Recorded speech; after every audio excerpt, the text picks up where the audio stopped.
Aloha attendees, welcome to this another session of the Hawaii Book and Music Festival. We're coming up on the end of our 5th week with one more week to go. And it's my pleasure today to be the moderator for and talk, have a conversation with Scott Kikkawa, who broke through a couple of years ago with his first novel, or maybe it was published last year, I don't remember. Now he's known as a noir novelist. He's chosen a particularly special period in modern Hawaii history. And now we have a new novel called Red Dirt. It's published by Bamboo Ridge Press. And I think, I'm not sure, Scott, is it actually available yet? I think it becomes available maybe at the end of this month, hopefully. Yeah. I know we scheduled it late because we wanted to make sure that the books would be available at least soon afterwards. Anyway. So this one's called Red Dirt. The first one was called Kona Winds. Everybody in Hawaii knows what red dirt means. Everyone knows what Kona Winds means. I'd like to first get a sense of who you are and what you do, what you come from as a day job, so to speak, where you went to school, the classic question. Well, I am a graduate of Kaiser High School in Hawaii Kai. I went to and have my degree from New York University. This is a major in Islamic history and a minor in medieval and Renaissance studies, which got me a job at an insurance company when I came home. Well, actually, my first job was for a private investigator, which was due in no small part to my love of the detective fiction. Going to an insurance company was kind of just a natural segue because it's really being an investigator, but in-house for the largest client of most insurance or of most private investigators, which are insurance companies. I did that for maybe about 7 years before I entered law enforcement, first as a state investigator, and now presently as a federal law enforcement officer. I work for the Department of Homeland Security for the United States Customs and Border Protection. Oh, so there's a real through line in your life and career to actually writing about it. Had you always wanted to be a writer? No, this happened completely by accident, and it was pretty much a dare. My good friend, Dr. Jason Chun of UH West Oahu, and I were having a drink in Kaimuki one night in 2011, and he challenged me to write a book about this place, mostly because I had spent the evening complaining about how there was a lack of good noir fiction from Hawaii. There are exceptions, of course. I think Chris McKinney is one stellar example of a great noir writer from Hawaii. Alexei Melnick with his groundbreaking Tweakerville is another. And Rodney Morales has a very, very good book, one of my favorites, called For a Song. But the thing about Chris and Alexei and Rodney is that all of their work is set in the contemporary period. What nobody had done, as far as I knew, was to write a noir that was set during the time of noir's heyday, which was in the post-war era of America, here in Honolulu. So he challenged me to do this, and I did. And I think maybe about 8 years later, it came to pass. 8 years, 9 years or so later. So yeah. What happened in those 8 years? Well, it took me 2 years to finish a first draft of the manuscript. And I spent maybe about 2.5 years querying it out. I received rejections from right about 100 literary agents, most of them in New York City. But I did get a request for a full or partial manuscript about 20% of the time, which I understand is not bad. But of course, all of those ended in rejection. And they told me basically the same thing, which was while they liked the writing and they liked the story, they couldn't find a vision for selling it because they felt that the Hawaii I portrayed was too ugly for most American readers. Spies, enemy aliens, traitors. This is what they called us to our faces. The nicer ones whispered it behind our backs. In the days after Pearl Harbor, we all did what we could to make ourselves as invisible as possible. A lot of things went straight into the trash. The Hinamatsuri dolls, the calligraphy and brush paintings, the silk kimono. Tosan even buried the swords in the back of the house under the tea leaves. Everybody stopped speaking in the mother tongue. Even the old timers forced themselves to use English. And where they couldn't, they shut the hell up. We were all trying to prove we were Americans. Dumping our sentimental ties to the old country wasn't proof enough. A lot of us stepped up and gave the ultimate proof, blood. We endured the taunts and racial slurs at Camp Shelby. Then we shipped off to endure the artillery and bayonets of the Wehrmacht. I gave my blood. Wally Yoshida gave his leg. A lot of others gave their lives. We gave everything so that everyone would leave us the hell alone. We came home to some fanfare, fat carnation lay, a parade or two, luau's and speeches. Then came the new names: Stalinist stooges, communists, traitors. Blood wasn't enough to appease the gods of sugar and shipping. They didn't want sacrifice. They wanted docility. There were too damn many of us, and we were too close for comfort. We asked for fair wages. They painted us red. I came back from the war and went to college in New York City on Uncle Sam's dime. There, I threw myself into Le Mort d'Arthur and learned a painful lesson about betrayal.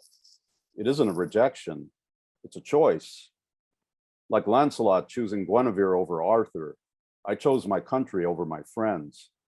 Traitor. In atonement, or perhaps in denial, I took up sword and shield and swore an oath to defend. A 38 caliber sword and a shield that fit in my pocket. Not for the first time, I rode out to seek the Holy Grail under the banner of a country that called me traitor. I haven't found it yet. That's a little chapter. Right. Okay, well, that certainly sets the tone, the scene.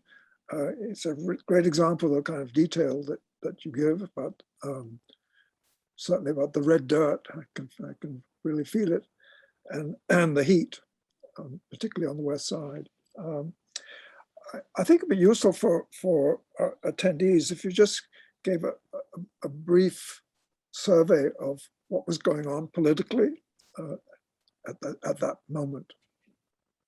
Well, I think in 1953, and I chose that year purposely because in 1953, we're here in Hawaii, we're on the verge of kind of sweeping political change and sweeping economic change too, if you think about it. The World War II had brought about a lot of change to the economic hierarchy between the islands. One of the things I ran across in my research was that prior to the war, every island was pretty much on the same political and economic footing with each other. In fact, there were places like Maui and the Big Island that were that may have been more dominant economically than Oahu because of agriculture. Because agriculture was the primary industry back then. What had happened with the war was that the war effort generated a lot of industrial and logistic jobs that were necessary for the war effort.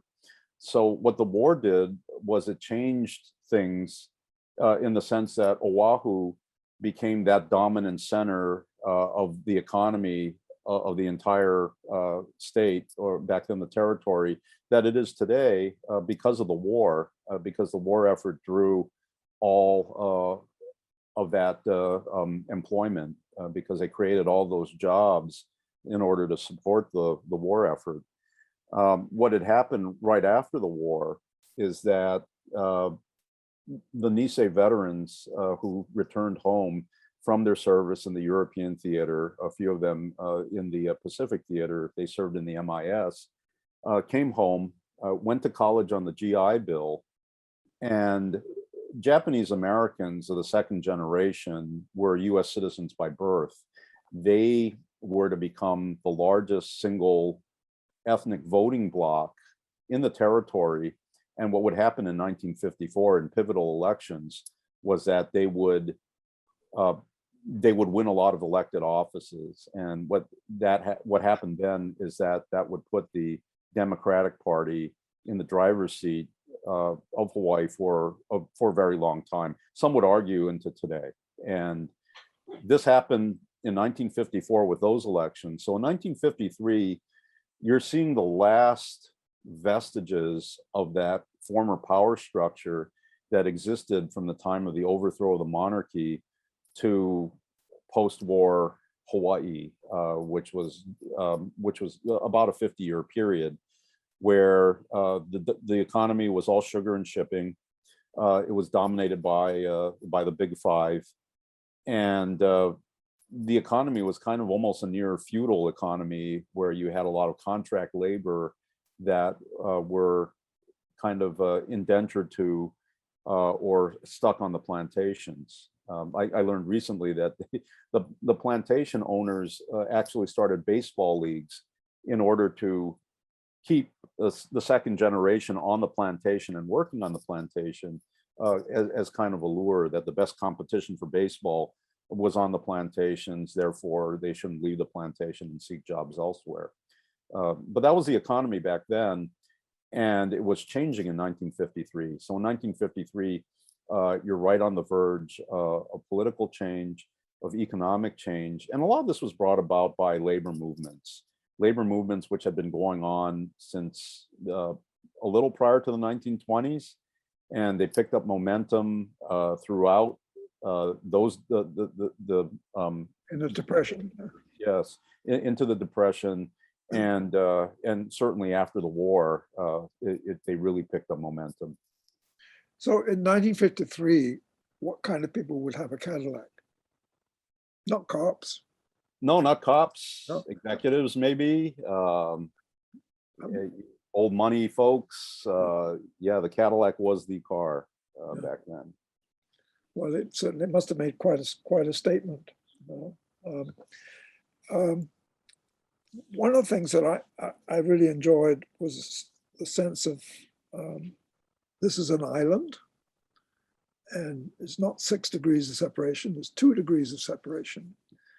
And you really get a sense from the story of, you don't have to go very far before you know someone who knows someone, you know. And that's must have been fun for you to play with. Yeah, absolutely. That was that's always a lot of fun, and it makes to me more plausible a device that a lot of writers in this genre love to employ, which is the kind of like the coincidental meeting of individuals who turn out to be more than what they seem. And here that's a lot more plausible because everybody knows everybody. Of course, this person has something to do with something else because almost everybody does, and you can believe that. You don't have to suspend your disbelief that much, especially if you live here, to know that things like that are entirely possible. It is a double-edged sword, though. While I do enjoy the familiarity of this place and employing that as a device, it's also something of a, not really a hindrance, but it makes writing things in a historic period very tricky. One of those things is the portrayal of real life characters. One of my favorite contemporary writers or writer that lives today is James Ellroy. James Ellroy once famously said that you can write anything you want to about anyone if they're dead. And, and Elroy said that because actual historic or real life characters often appear in his books as characters.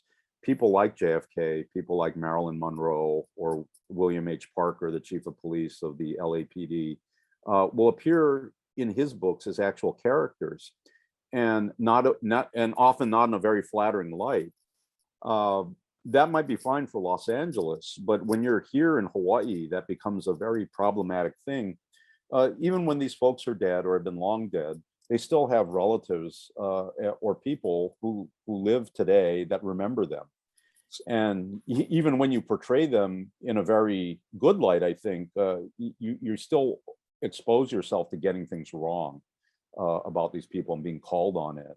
So I've had to employ a really a device of my own making to get around that, which is these Romana Clef characters who are obviously based on real life people, but they are not them. They're fictitious characters. They're inspired by these real life people, but I make it clear that they're not these people because they exist in the world where these people actually do exist too. And that's my out or my way around it.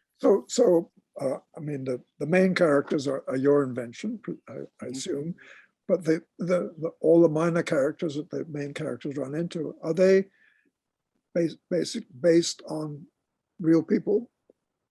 Some of them are, yes, and some have caught those references. So I was going to ask you, have they recognized themselves? Oh well, most of them are no longer living.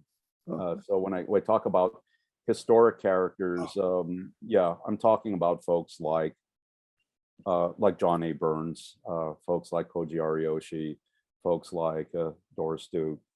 These people make appearances as fictitious characters in my book, but they exist side by side along with the real characters, real people. So coming to the next book, is it still in the same period? When you say the next book, I should say that you've actually completed the manuscript for the next book. Yeah. I assume it's the same characters. Same protagonist, same characters, but set in very early 1954. So we're a few months after the events of Red Dirt. The title of this book is Chashu, and it is set mostly in Chinatown of Honolulu in early 1954, and it was inspired by the real life police vice squad kickback scandals of the late. The real life scandals were in the late 1940s, so it's a bit anachronistic. I moved it up about 5 years into the future, but that's what inspired that novel. So yes, it's roughly in the same period. We have in the program at the end of this coming week a book by the defense attorney who had to turn prosecutor in the Kahalu'u case. In order to force the FBI to investigate. So it's I mean, it's not a novel, but it could easily be one. I mean, you have in Catherine Kahalu'u absolutely witch-like character. Somebody's going to have a juicy time with her. Yeah, absolutely. You can't make that one up. Even James couldn't have written that. It's a fascinating book. Did you? Are you enjoying the writing? Now you've set this train going. Is it becoming a problem for you, or is it actually a release? I am enjoying it now. I hope to do it as long as I continue enjoying it.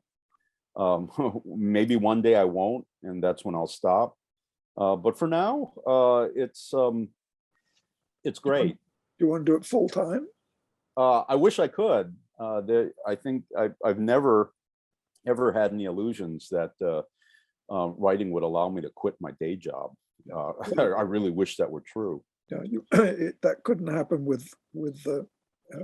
I mean, I think be pretty lucky to sell more than 3,000 copies in Hawaii, and you couldn't live off that. And I think that the problem I would see for a mainland publisher is not that it's an unpleasant topic, or at least I don't think that's a problem anymore. I think it is so specifically local, your writing, that it's if you're sitting in New York trying to figure out what's what, it's probably quite difficult to follow without a Google map by your side, And the references are so specific to local culture and to local history. But I don't know, I could be absolutely wrong. It could be exactly what makes it go. Well, no, I think there's a lot of truth to that. I know that most writers will say, well, I try to write to the human experience so that everybody can identify with, no matter where you are, who you are. And that's why they should pick up this book and read it. But I wanted to write something that could not be set anywhere else, or any time else. That was my criticism when I was complaining to my friend Jason in that bar in Kaimuki a decade ago about a lot of the literature that was set here, not that came out of here. I should clarify that, but that was set here, and I'm talking about mystery fiction. A lot of mystery. There's been a ton of mystery fiction that has been set here in Hawaii, mostly by writers who are not from here, and mostly by writers who don't live here. And when you read those stories, they're all kind of cookie cutter, and they're all kind of the same, whether they're noir or cozy, whether they're a traditional mystery or not, where the protagonist is almost always an outsider who comes here for the pretty backdrop, and they have their adventure here. But if you were to take that plot and set it anywhere else in the world, you'd have to you really wouldn't have to change very much except for the background. And I thought, this place is so much more than that. It's so much more interesting than that, and the people here are so much more than that too. And that's why I wrote what I wrote. But you do run the risk of by injecting a certain amount of authenticity to your work and a certain amount of candor and honesty, you do run the risk that not everybody's going to get it, and I'm okay with that.